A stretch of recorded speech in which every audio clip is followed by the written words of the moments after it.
사실 이제 유전자 가위라는 게 뭐 먼 미래에 이제 우리한테 이제 다가올 그런 기술이 아니고요. 네. 벌써 임상 3상이 끝나서 이제 약으로 신약을 받기 위한 서류 심사가 진행이 되고 있는 상황입니다. 신약으로 승인이 된다 그러면은 한 차례 시장에서는 굉장히 큰 화두가 될 수밖에 없겠다.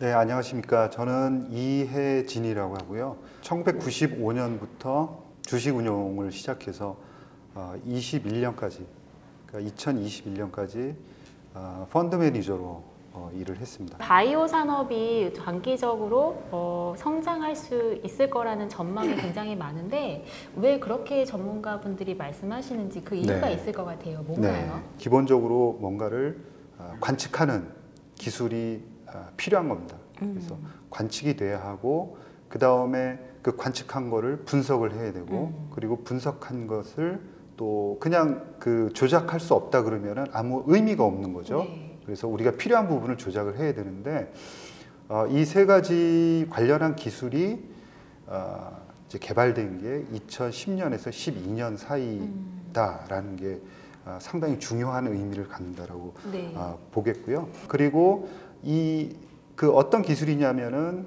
그 세포 관련한 그 기술들, 그 다음에 유전자 관련한 기술들이 기반 기술들이 개발되면서 그 전까지는 치료제 개발이 아예 불가능하다 이렇게 생각했던 것들이 당장 만들어지는 것은 아니지만 도전할 수 있는 그런 기반이 되었다라는 게 2010년에서 12년 사이 얘기거든요.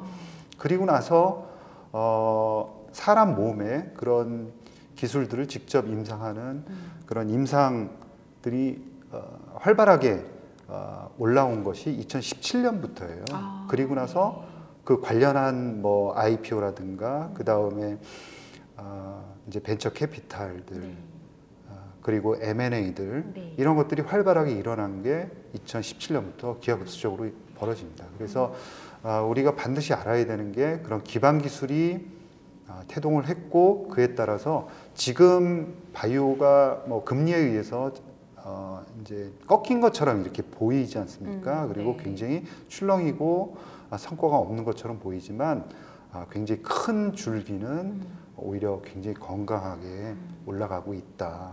그런 흐름을 타고 있다. 이렇게 볼 수 있습니다. 바이오 혁신을 이끄는 그 기반 기술들 가운데 이제 몇 가지 주목해야 될 것들이 있을 것 같아요. 뭐가 있을까요, 대표님? 기반 기술이라고 하면은 반드시 몇 가지 알아야 되는 게 NGS라는 차세대 염기서열 분석이라는 기술이 있습니다. 이게 이제 아까 말씀드린 그 관측과 관련한 기술이거든요. 그래서 관측과 관련한 기술은 이제 NGS라는 기술과 그다음에 PCR이라는 그다음에 이거는 우리가 유전자를 빠른 속도로 증폭시키는 그런 기술이고 코로나 바이러스로 우리가 친숙한 기술이다. 조작 쪽에서는 이제 크리스퍼 유전자 가위라는 유전자를 조작하는 기술을 일단 이런 기술들이 그 기반 기술이다라는 거고요. 어느 정도 요 기술들은 반드시 이해해야 하는 그런 기술들입니다. 우리가 뭐 이제 언론 보도를 통해서 많이 접한 부분이기도 한데요. 그 희귀 질환을 치료하는 유전자 편집 기술이죠. 요거를 한번 이제 살펴보겠습니다. 사실 지금 현재 이제 이 기술은 어느 정도 수준에 와 있고 또 이 기술의 어떤 경쟁력이랄까요, 활용도 이런 것도 많이 궁금해하실 것 같아요. 사실 이제 유전자 가위라는 게 뭐 먼 미래에 우리한테 이제 다가올 그런 기술이 아니고요. 벌써 임상 3상이 끝나서 이제 약으로 신약을 받기 위한 서류 심사가 진행이 되고 있는 상황입니다. 그러니까 미국의 크리스퍼 테라퓨틱스라는 회사와 버텍스라는 회사가 협업을 해서 이제 유전자 가위로 특정 그 유전자를 절단함으로써 환자의 질병을 치료하는 그러니까 뭐 구체적으로 말씀드리면 겸상적혈구라는 적혈구가 이런 그 남 모양으로 찌그러진 모양을 정상적으로 고치는 그런 그 치료제를 적응증의 치료제를 지금 개발하고 있는 상황이고요. 빠르면은 유럽에서는 벌써 이제 파일링이 다 됐습니다. 그러니까 서류 심사를 위한 서류를 다 제출한 상황이고요. 네. FDA는 금년 3월까지 그 서류를 다 제출하도록 네. 그렇게 이제 계획을 잡고 있는 상황이라 빠르면은 2분기에서 3분기 그 사이에는 신약이 나올 가능성이 굉장히 높다 이렇게 봐야 될 것 같고요. 네. 만약에 그 신약으로 승인이 된다 그러면은 한 차례 시장에서는 굉장히 큰 화두가 될 수밖에 없겠다.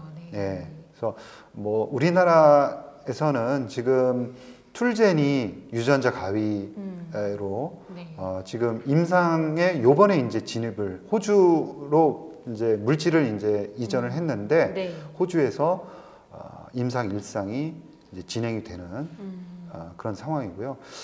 조금 전에 말씀드린 거는 그 크리스퍼 테라피틱스가 겸상적혈구 치료제를 개발하고 있는 거는 엑스비보입니다. 엑스비보라는 거는 환자의 조혈모 세포를 꺼내서 그리고 유전자 가위로 그 피에 있는 특정 유전자를 잘라내서 그 조혈모 세포를 다시 환자에게 다시 주입을 하는 거예요. 그 환자 맞춤형인데 환자에게 치료하는 그런 그 시간이 굉장히 오래 걸려서 걸리고 있다라는 점이고요. 이제 이런 엑스비보 말고 환자에게 직접 이제 치료제를 투여하는 이걸 인비보라고 하는데 그거는 인텔리아 테라피틱스라는 그런 회사가 현재 치료제를 개발하고 있는 상황이고요. 이제 확증적 임상이라는 이제 요 임상만 하면은 서류를 제출할 수 있는 신약을 받기 위한 서류를 제출할 수 있는 그런 가장 마지막에 해야 하는 그런 임상을 요번에 이제 그 이제 FDA하고 협상하는 그런 상황에 있습니다. 그래서 이제 그러려면은 이제 그 유전자 가위를 우리 몸속으로 직접 투여하려고 그러면은 전달체가 필요하겠죠. 아까 네. 말씀드린. 그래서 그 전달체에다가 필요한 그 유전자 가위를 넣어서 우리 몸속에 투여하는 그런 기전으로 치료제 연구 개발이 현재 이제 진행이 되고 있다. 그런 점을 말씀을 드리고 싶고요. 바이오 기술 관련해서 신약 개발 관련하는 기업들, 국내 기업들을 조금 살펴보겠는데요. 여러 기업들이 있습니다만 이제 대표님께서 한두 개 정도 좀 언급해 주시면 어떤 기업들을 우리 투자자분들 좀 눈여겨보시면 좋을까요? 기업을 볼 때는 항상 이제 뭐 저도 마찬가지지만은 어떤 기술이 반드시 임상에 성공하겠다 이거를 알기는 굉장히 어렵습니다. 네. 그래서 우리가 알 수 있는 것은 이제 성공할 가능성이 높은 그런 업체들을 확률을 높여서 좀 볼 필요가 있다라는 거고요. 절대 한두 개 그 확신을 갖고 한두 개 종목에 어떤 굉장히 많은 비중을 이제 편입하거나 이런 거는 바람직하지는 못하다라고 생각을 하고 있고요. 특히나 그 기술과 관련해서 아주 가장 그 전문가다라고 할 수 있는 사람들은 뭐냐면 해외 빅파마 중에서 그 기술을 사가는 사람들입니다. 그리고 그 빅파마에 있는 사람들은 그 해당 기술을 연구 개발하는 많은 바이오텍들을 다 그 볼 것이고 그 중에서 이 회사가 정말 그 글로벌리 경쟁력이 있다 해서 기술을 사가는 거기 때문에 어느 정도 그 이제 규모가 있는 회사가 그 해당 기술을 사갔는지 기술 수출한 경험이 있는지를 반드시 좀 볼 필요가 있겠다라는 점이에요. 그리고 우리나라 업체들은 임상 단계 중에 가장 어려운 임상 단계가 임상 이상입니다. 네. 그러니까 임상 이상의 성공 확률이 30% 정도밖에 되지 않고요. 임상 이상 1상은 부작용이 있는지만 확인을 합니다. 네. 그리고 임상 이상에서 치료 효과와 그다음에 부작용이 있는지를 같이 검증하는데 이 두 가지를 같이 패스할 확률은 30%밖에 되지 않는다. 거꾸로 얘기하면 70%는 다 여기서 나가 떨어진다라는 거예요. 근데 최근에 그 연초 이후부터 우리나라 업체들의 임상 이상 결과 발표가 있었는데 네. 그러니까 통계적으로 유의해야 하거든요. 네. 그런데 그 통계적인 수치를 확보를 하지 못했어요. 한 4개 업체들이. 그래서 앞으로 이제 그 임상 이상의 결과를 발표하는 업체들이 네. 뭐 올릭스라든가 그 다음에 고바이오랩, 그 다음에 앱클론, 그 다음에 한미약품 같은 경우에도 임상 이상의 데이터를 상반기에 발표할 예정입니다. 그리고 임상 1상이지만 아주 의미 있는 그 치료 효과 데이터를 발표할 레고캠 바이오라든가 GC셀 이런 업체들도 임상 이상 결과를 좀 주목해 볼 필요가 있겠다라는 네. 생각을 갖고 있습니다. 네. 그렇지만 또 우리가 투자자분들은 또 ETF 요 상품을 통해서도 접근이 가능하잖아요. 네. 좀 우리 대표님께서 보시기에 이런 거를 좀 추천해주고 싶다 그런 게 네. 있으실까요? 또? ETF도 그 빅파마 위주로 편성하는 ETF가 있고 바이오텍 투자하는 ETF가 있다라는 점이고요. 저는 이제 개인적으로는 두 개 다 관심을 갖고 보유할 필요가 있겠다라는 거고요. 또 한 가지는 금리의 전망에 따라서 그 보유 비중을 이 둘의 보유 비중을 좀 조율하거나 조절해 나갈 필요가 있겠다라는 거죠. 그래서 올해 같은 경우에는 금리가 어찌됐건 한두 번 더 인상된 다음에 내년부터는 떨어질 가능성이 있지 않습니까? 그렇죠. 네. 네, 그래서 올해 같은 경우에는 몇몇 관심 있는 빅파마를 이제 사두고 조금 더 바이오텍에 관심을 갖는 그런 전략이 유효하지 않을까 네. 그렇게 생각을 합니다.